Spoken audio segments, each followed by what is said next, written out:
Joined now on the phone by Texas Tech head coach Joe McGuire here on SicEm 365 Radio, 365 Sports. Coach, I have to tell you, Smokey had dental work today, so he's out. So the inmates are kind of running the asylum here. So my apologies, you'll get to talk to Smokey, but maybe you'll have more fun. I don't know. There's no doubt. There's no doubt. I mean, it's a scary thought that y'all are running. Y'all got control of the flagship, but I know y'all can handle it. Yeah. So, Coach, you have been on the job for a few months now. You've been through spring, been able to implement, some of the things you want to do.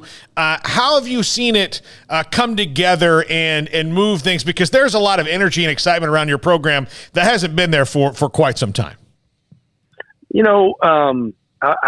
I've been telling everybody the best thing that's going on right now is we have a very healthy locker room. I always tell everybody we can go faster, we can work harder, but we are going really fast. We are working really hard. The best thing, though, is where we could take it to the next level is everybody's going in the same direction. We have the guys have bought in. They believe in what we're doing. And so now it's just another June and July of getting stronger, understanding what we're trying to do, working that much harder, and feel like we're going to be in good shape going into the fall. Coach, in terms of putting together your coaching staff, obviously go up-tempo and big yardage with Zach Kitley. I mean, just looking at what he was able to do at Western Kentucky with Bailey Zappi and Jared Stearns and all those guys, and then a lot of experience over on the defensive side. How do you as a coach kind of create that balance so that everything complements one another? Because we have seen times when coaching staffs on either side can kind of conflict and it doesn't work. So how do you get into kind of the particulars of that, making sure everything meshes? Well, the biggest thing, I mean, when you're saying all that, that's my job. That's to balance this out, to get everybody to understand we're going to play complementary football. The best thing whenever I knew Tim DeRuyter. I knew what I was getting. He's a guy that is has a lot of experience. He's coached in this conference. He coached, at Cal. He coached at Oregon and coached at Air Force. So you're getting a lot of experience. He's been a head coach, so that was huge for me, to be able to use him and to bounce stuff off of him. Very multiple. So a lot like the defense that I was coming from. And so I felt really good. The thing that I really loved about Zach whenever I was interviewing him, going through the process, was whenever he was talking, he goes, there's so many people because of where I come from that they just assume I'm air raid and I'm going to do this. And one of the things that I loved, and it's really kind of this high school mentality, he said, Coach, you show me the roster and we'll define here are our best players and here how we're going to win football games. And then I'm going to go score points for you. And so I was like, that's what you have to do at the high school level. You got to play with what you have, and you get your best players on the field, and then you develop this identity. And so I think with those two guys, another thing that's great about both of them, they don't have egos. Neither one of them will try to win the spring. We never had a situation where one guy was trying to game plan for the other guy. It was always, how can we put our stuff in?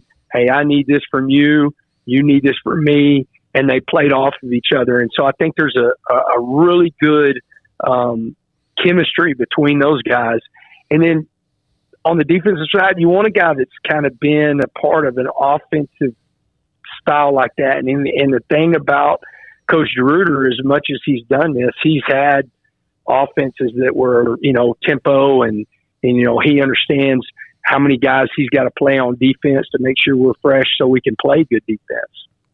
Coach, you mentioned that doing things kind of like they do in high school, especially your first year on the job, you kind of have to, adapt to what you have. Because even with the transfer portal, it's not you can't just get guys that fit X, Y, Z scheme. But what are the obviously there's differences to being a high school coach. You have different responsibilities you'd never have at high school. But what are the other similarities to being a high school head coach to a college football head coach? Because it was not too long ago that you were. I mean, you've had a pretty quick rise to this spot.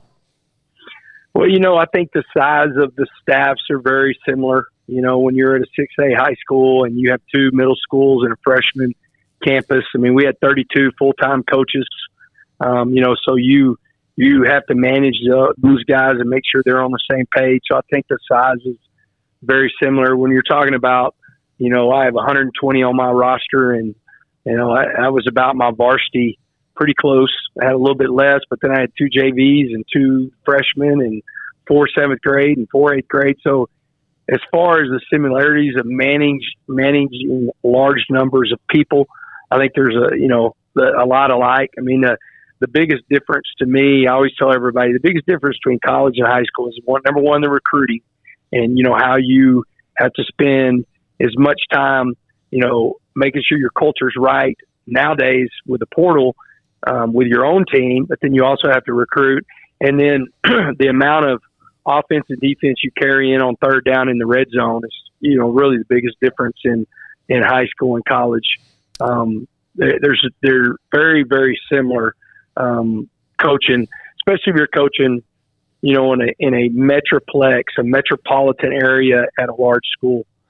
Coach, I'm sure every interview you do, you get asked about NIL and all of that, so I hate to kind of just be repetitive, but hey, we got an opportunity to talk to you right now. Obviously it's something that you can benefit from, and it's something that you can hurt from. Everybody's dealing with the same thing, basically, but what are your thoughts right now, just kind of on the current landscape? It's obviously a hot topic, NIL and everything going on with that, transfer portal. How do you see kind of the current state of college football? Are you satisfied with it, or do you think some changes are needed? Well, the biggest thing is I do believe that these players should be able to benefit from their name, image, likeness. There's no doubt. I mean, for years, there were so many guys that got in trouble. And I mean, you're talking about guys that there's a lot of universities around this country that are in really good financial shape based on what they do, also athletically. And so we'd be crazy for anybody to say that these kids, these players that work their tails off, shouldn't benefit from that. It's a strange time that we're in when you're talking about the portal and NIL and exactly what are the rules and regulations in place. There's not a lot of them. And, like I said before, I've got to recruit my roster like crazy, because if not, somebody's going to come in and try to take my best players to get them in the portal, and next thing they've got a NIL deal somewhere else. And so we've got to do a good job of what we're doing here at Texas Tech to take care of our guys. The crazy thing is, by rule, I can't be a part of it. And so there's just so many things whenever you look at all that you're having to deal right now in college athletics. But I am not against NIL. That's the number one thing. I truly believe that these guys, what they do every single day and how they represent this university, I want them to benefit from that. The scary thing is what are the regulations and the rules and what's going to be done if somebody does break the rule. And that's the thing that's kind of unsure right now of where we're at. I was at the Big 12 meetings and it was Pac-12 and Big 10, and somebody, I can't remember who it was, said, well, the crazy thing is it's almost like we're a pro sport with no regulations. Yeah. And that's kind of where we're at, because I know if I'm at an NFL team, if I'm with the Cowboys or with the Saints or whatever, I know the market value of what this guy is as a free agent, but there's no, who knows, and so that to me we have to define that, what are the rules and regulations whenever it comes to both. One is not the devil and the other one's not the devil. You know what I'm saying? Yeah. Like, hey, it's crazy. I've felt this my entire life in high school and college. When a coach leaves, but a player can't, that doesn't make any sense to me. Mm-hmm. Like, a player should be able to transfer, right? And then a player should be able to make money off his name and his likeness. When you put the two together and there's no regulations or really what's going on, then you kind of have chaos of what we're dealing with right now. And again, I think a lot of experts would tell you, you really don't know what's real. You hear a lot of numbers out there, but you really don't know if that's what players are getting or anything like that. Yeah, it's awful hard to call their bluff, too, if you have nothing to do with it as well. So the other thing, Joey, I mean, some of the things, I've always thought the NCAA makes things more complicated. Wouldn't just a simple rule be, because the NFL, Major League Baseball, everything else has windows where free agency is acceptable and available, and you guys don't really you have this gigantic window of time where people can decide to transfer and not. Would it just be simpler if you just had 2 windows during the year where you could do that? That way you can budget out your time, players and coaches, even better, knowing that, look, if you're kind of thinking about transferring, here's the days, and then you can focus on that as opposed to maybe getting mad because you didn't have a great spring and jumping in the portal in the middle of it. Yeah, I think there's a couple of topics that are going in front of the committee to vote. I think it's May 18th, and I think you're going to see some of those things. And it doesn't hurt anybody. It just puts a time frame or a window around these things. And so I think there are some changes coming, not necessarily with NIL or with the portal, but to where none of that will change, except I think there's going to be some times. I think, your roster management is going to look a little bit different. And I think, we'll see. You never know what's going to be passed and what's not going to be passed. But I think you're going to see some of those things come up. I think the May 18th is the day that it's going to be voted on. Coach, you got to Tech, got off to a quick start, and you guys have just throughout these last few months built up a tremendous amount of recruiting momentum. Your 2023 class got 20 guys, and I know you can't talk about anybody specifically, but I used to live out in Lubbock. I lived out there for a couple years, so I remember Post as a stop basically between like Dallas and the last stop before I got to Lubbock, the last place to get gas and all that. But you've got players from Post and Clarendon and Wichita Falls and so on and so forth, Amarillo, that are all committed to you. As West Texas, I know that you've recruited out there and others like pick guys out there on occasion, but is there kind of a hidden diamond in the rough perhaps in West Texas? Does that area get enough attention as far as the talent level goes? Well, one of the biggest things, and I shared this with the interview committee whenever I came, was like, just take the 2022 class, and there was, I think, 10 or 11 Power 5 guys, that were going different places. The fastest kid in the state of Texas coming out of his junior year was here in West Texas. And so we recruit West Texas as its own state. We have every one of my coaches has a piece of West Texas. And what we want to make sure we're doing is we're keeping West Texas kids here in West Texas that are supposed to be playing at Texas Tech. And so my guys, somebody might have Abilene in that area, and then maybe Fort Worth and the Arlington area, something like that. And so everybody has a piece of West Texas, and everybody has a piece of Texas in other areas. And so that's really, I think, how we've been able to, find some of these guys, how we've been able to, if you think about it, I tell everybody, we're the Dallas Cowboys. If you're a West Texas kid, you've grown up, the football you've been around and come to see are the Red Raiders and dream to be in red and black. And so we want to make sure those guys that have been out here and this is where they really grew up in football, that they stay here, that their dreams come true, that they get to play for this great university. So what do you do? And now you're the head coach. You get maybe a little bit more perks than that, but what do you do? Because there's a lot of driving out there in West Texas, Joey. What do you do to pass the time in the car when you're going from point A to point B? Because of maybe any place in the country, it's not like, the next town over is just 10 minutes. Well, I have a great Rodney Allison. In fact, he's going in the Hall of Fame. We just had him on the show the other day. Yeah. Yeah, that's my dude, man. He's incredible. So he's head of our Letterman's Association. And so whenever I'm on the road, he gives me a list of 10 Letterman to call, and I get through with those 10. He gives me another 10. And so, the big thing that we've really, really tried to do is reconnect with all our Lettermen. So, making those calls on the road, and getting those guys to understand. We had probably 250 Lettermen at the spring game. Just trying to reconnect this university with everybody. You know, and they're really proud. And at different times, you know, I went through that, you know, being there, that you kind of have I don't want to say splintered, but you have a fan base that's been a part of different eras, and all of a sudden there's a split there, and you kind of have to reconnect. And so my job is to make sure we reconnect all the Red Raiders. And so I make a lot of phone calls whenever I'm driving from different places out here. Coach, last weekend, NFL Draft, Texas Tech had a couple guys selected, but your former school also had you know, a record number. I know that you coached a lot of those guys or around a lot of those guys, the Jalen Petries and Terrell Bernards. What was that like for you to see dreams come true and to see, you know, those guys getting selected highly and going good teams as well? I mean, you saw a lot of their journey. What's it like to see this next chapter?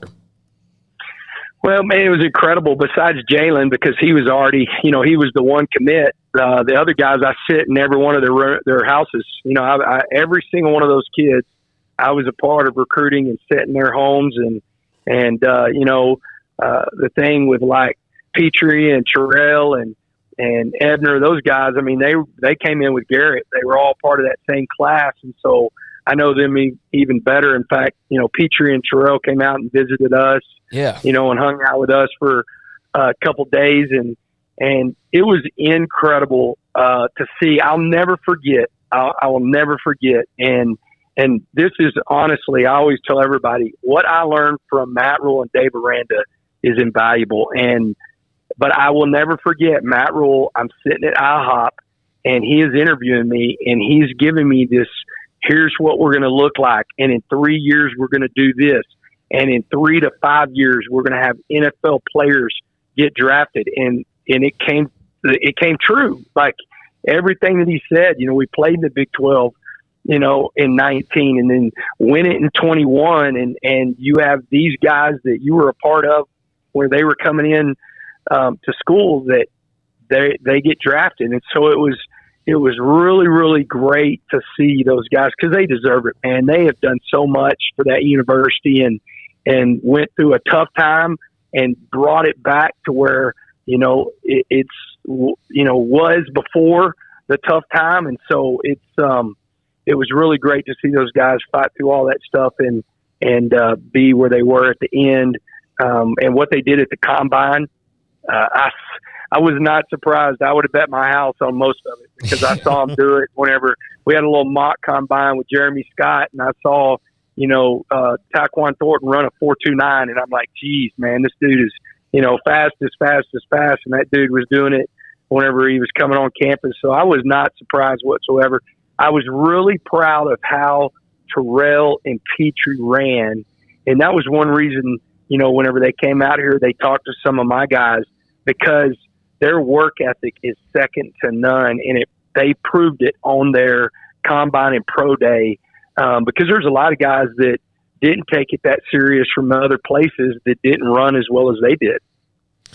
How much will you carry? Because in this day of the transfer portal, that particular draft class had every reason to leave where they were coming in. What happened in 2020 was such a, you know, upside down year for everybody in the world, but all of them had a reason to leave. And those guys were all, Jalen told us on Monday, he's better for it, for sticking through and all that. How much will you use that example in your coaching career going forward of, look, I get it. There might be grass greener on the other side, but sometimes going through the tough times is what makes you, most of the time, it's what makes you better.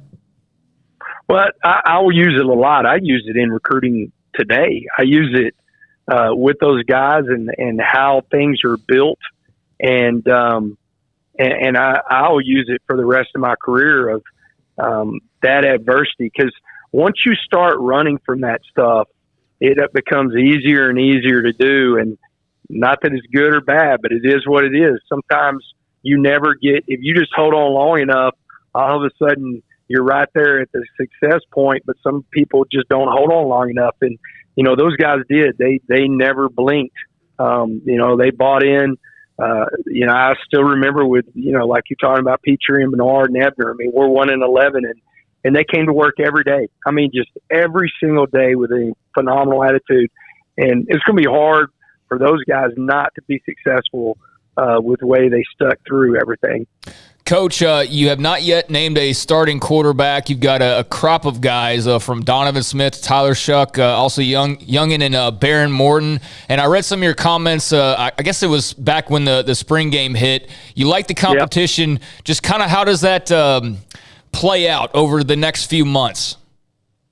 Well, and that was one thing in talking to them going into the spring game. And I told after the spring game, I said, I don't know where I'm at yet. We've got to make that decision. But I was not worried about anybody going into the portal, because whether you name one or not, somebody's going in the portal if they don't believe in what you're doing.